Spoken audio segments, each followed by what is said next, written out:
Timnas Indonesia boleh jadi wajib bersyukur karena punya pemain seperti Jay Itzes. Pasalnya, pemain 24 tahun itu benar-benar mampu membawa dampak positif baik dari sisi teknis maupun non-teknis bagi Timnas Indonesia. Yap, keberadaan Jay Itzes sebagai pilar lini belakang sekaligus kapten pada akhirnya membuat pertahanan tim Garuda jadi lebih oke. Dan penampilannya yang terbilang konsisten di Serie A musim ini beneran deh membuat nama Indonesia ikutan nge-up ya, khususnya di sepak bola Italia. Nah, seperti yang kita tahu, kalau belakangan ini Jay Itzes santer dihubungkan oleh dua tim raksasa Italia, Juventus dan AC Milan. Namun dari dua tim itu, Milan lah yang diketahui masih sangat ngebet mendatangkan Jay, walaupun Venezia mematok harga yang gak murah. Ya, legenda klub Zlatan Ibrahimovic bahkan akan terus mencoba menyelesaikan negosiasi agar setidaknya musim depan Jay bisa berlabuh ke San Siro. Tentu segala cara akan dilakukan, mengingat yang ingin jasa Bang Jay ini nggak cuma mereka loh. Sejak pertama kali tampil mengenakan seragam Garuda, sosok Jay Itzes benar-benar langsung membuat fans timnas jatuh hati. Dan sejak saat itulah, selama Jay Itzes tersedia, posisinya sungguh tak tergantikan di jantung pertahanan timnas Indonesia. Bahkan saat ini, Bang Jay diberi tanggung jawab sebagai kapten tim. Yang mana artinya selain hanya harus mengawal lini belakang, dirinya juga harus membagi peran sebagai sosok pemimpin bagi tim. Dan sejauh ini apa yang ditampilkan Bang Jay baik di dalam ataupun di luar lapangan asli loh, keren banget. Maka dari itu, pokoknya beruntung banget deh kita bisa punya pemain seperti Jay Itzes yang mungkin dalam setahun 2 tahun lagi, kalau ia bukan pemain Indonesia, pastilah dia akan menjadi bagian dari skuad timnas Belanda. Ya, harus diakui Itzes bukanlah modelan back yang angin-anginan yang cuma bisa main bagus dalam 1-2 pertandingan, kemudian besoknya jeblok. Performanya terhitung konsisten baik saat di timnas maupun bersama Venezia.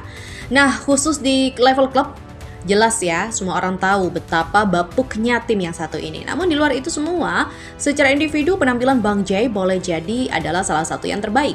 Dikutip dari FotMob, dari 21 pertandingan yang sejauh ini sudah dimainkan Itzes, ia mampu menampilkan catatan statistik yang gak terlihat sebagai back tim papan bawah.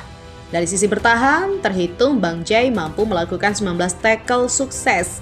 Kemudian ia juga mampu memenangkan 74 duel, lalu 15 kali melakukan intercept sukses dan 60 ball recoveries. Nah, kelebihan Itzes jelas nggak cuma sekedar menjatuhkan dan menjauhkan bola dari lini pertahanan saja. Karena sebagai seorang ball playing defender, Itzes nyatanya sanggup memenuhi kebutuhan itu loh. Yang mana sejauh ini Bang Jay mampu mencatatkan 882 passing sukses dengan akurasi rata-rata mencapai 86,8%. Selain itu, Itzes juga sudah bikin 1 gol loh musim ini.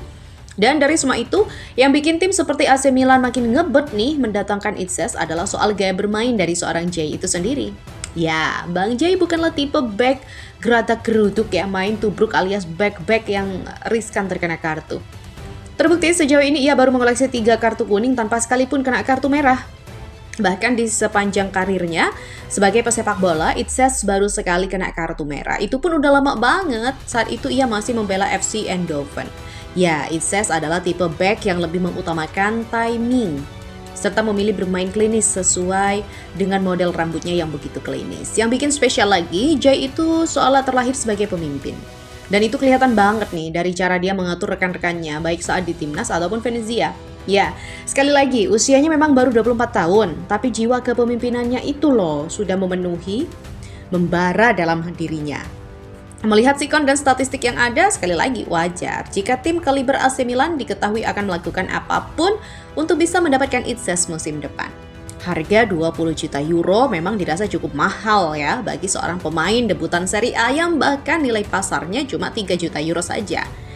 Akan tetapi, jika sampai akhir musim Itzes bisa mempertahankan konsistensi penampilannya, mau Venezia degradasi pun kemungkinan besar dirinya tetap akan laris manis di bursa transfer dan Milan harus waspada. Sebab tim-tim seperti Torino, Fiorentina, Lazio, ataupun Bologna juga ingin sosok Itzes. Bahkan tim-tim itu siap memberikan garansi tempat reguler. Selain itu, menurut laporan lainnya, Jay ini juga masuk radar tim-tim di Liga Prancis serta beberapa tim di Inggris. Maka dari itu, AC Milan harus benar-benar bisa meyakinkan Itzes nih apabila serius. Dan karena itulah, sosok karismatik seperti Zlatan Ibrahimovic diutus untuk mengurus soal ini. Kalau Itses gabung ke Milan, maka ia harus benar-benar membuktikan dirinya layak bersaing dengan bek-bek Milan lainnya. Namun melihat performa barisan belakang Rossoneri yang sudah kebobolan 24 gol dari 22 pertandingan, harusnya Itses bisa lebih pede dong buat bersaing, mengingat bek-bek Milan lainnya juga nggak bagus-bagus amat.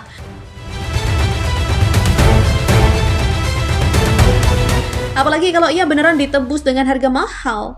Iya kali, cuma mau dijadiin pajangan, kan gitu. Nah, di sisi lain nih, apa yang dilakukan Jay di Italia pada akhirnya emang membawa berkah buat pemain Indonesia lain.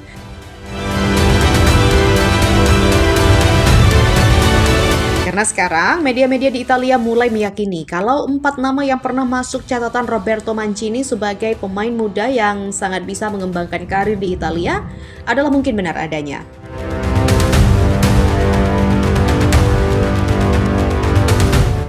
Karena memang, untuk saat ini progresnya sudah ke arah yang benar. Yaps, terlepas dari apapun soal Itses khususnya, sekarang yang paling penting adalah gimana nih caranya bisa tampil konsisten dulu di Serie A musim ini. Ya syukur-syukur ia bisa membantu Venezia lolos dari jurang degradasi. Percaya deh, pokoknya Jay ini banyak yang minat, hanya saja kalau dilihat-lihat Jay ini emang tipe orang yang nggak suka terburu-buru ya dalam mengambil keputusan. Yang mana justru tim-tim seperti Fiorentina atau Torino lah yang akan dipilih untuk menaikkan karirnya. Alasannya sudah pasti soal jaminan menit bermain, karena diketahui Torino serta Fiorentina adalah dua tim yang paling serius karena ngincernya udah dari awal musim ini.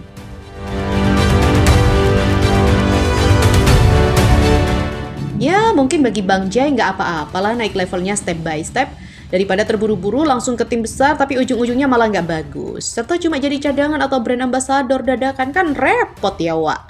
Dan untuk pemain lainnya nih, khususnya para pemain muda yang ada di Liga Indonesia, gas terus deh untuk belajar serta berlatih. Kalau ada kesempatan abroad nggak usah mikir 2 kali.